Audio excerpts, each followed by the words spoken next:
Hey,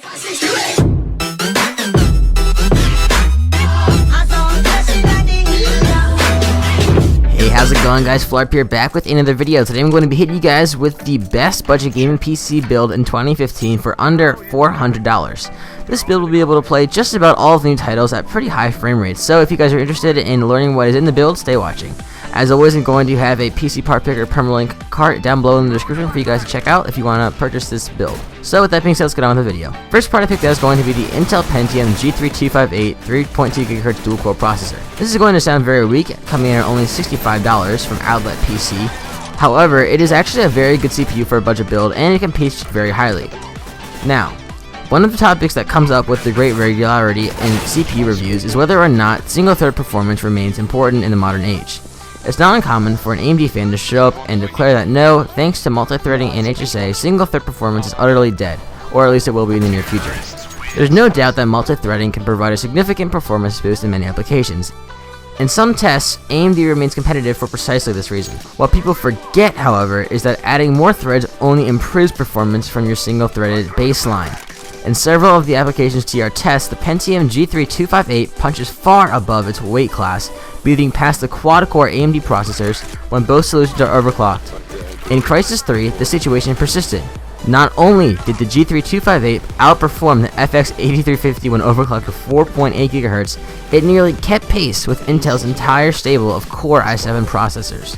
On screen now is a graph of the performance of the G3258 against many other leading CPUs that you would find in a budget gaming PC build, as well as high-end PC builds.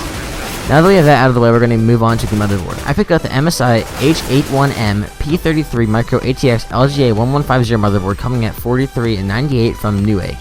This motherboard is a Micro ATX motherboard, however it will do the job just fine for our build. It is relatively cheap, actually very cheap, and it has good reviews.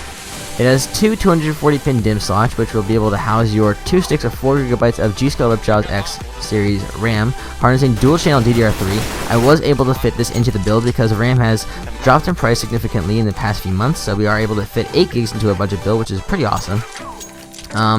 So this is going to be an Intel H81 chipset for the motherboard, and it will have two SATA 3GB per second ports and two SATA 6GB per second ports. However, no onboard USB 3.0 headers, but it does have onboard Ethernet. But the minus to this, like I said, is going to be no onboard USB 3. That's not too much of a con because most things you're going to plug in are not going to be USB 3 anyway.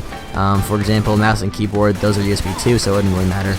Like I just said, we're going to be using 2 sticks of 4GB of G.Skill Ripjaws X series RAM. This is going to come in at $61 from Newegg.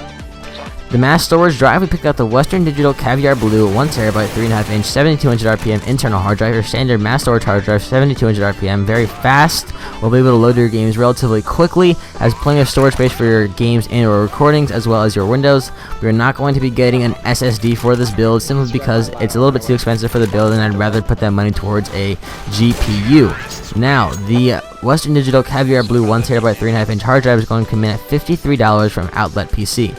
Next up, the video card. We want the MSI GeForce GTX 750 Ti 2GB video card coming in at $110 from Newegg with a $30 mail-in rebate. Next up, the case. I went with the Thermaltake VL8000 mid-tower case. This is going to be a pretty cheap case, $23 from Micro Center. You can probably find it other places as well. Micro Center is kind of a place where you have to actually drive to pick it up. They have multiple locations across the country, but if you can't have one near you, you can probably buy this case online from somewhere else.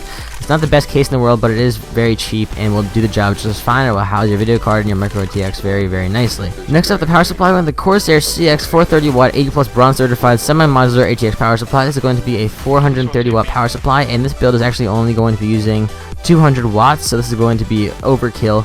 It's going to come in at $25, and it is 80+ bronze certified, which is pretty good, and semi-modular, so you won't be wasting too much power with this. And then your standard Samsung DVD writer SH22 4DB is coming in at $15, and the power supply, like I said, is going to be coming in at $25 from Newegg, and you're going to be getting your DVD writer from Outlet PC. This is going to be the end of this budget build. I hope you guys enjoyed it. I hope it helped. I hope you guys find it useful, and if you guys are going to be buying a PC soon and you don't have that much money, this could be the build for you. I hope you guys do it like I said for the last time. I will see you guys next time. Peace. Oh, remember, never stop wondering.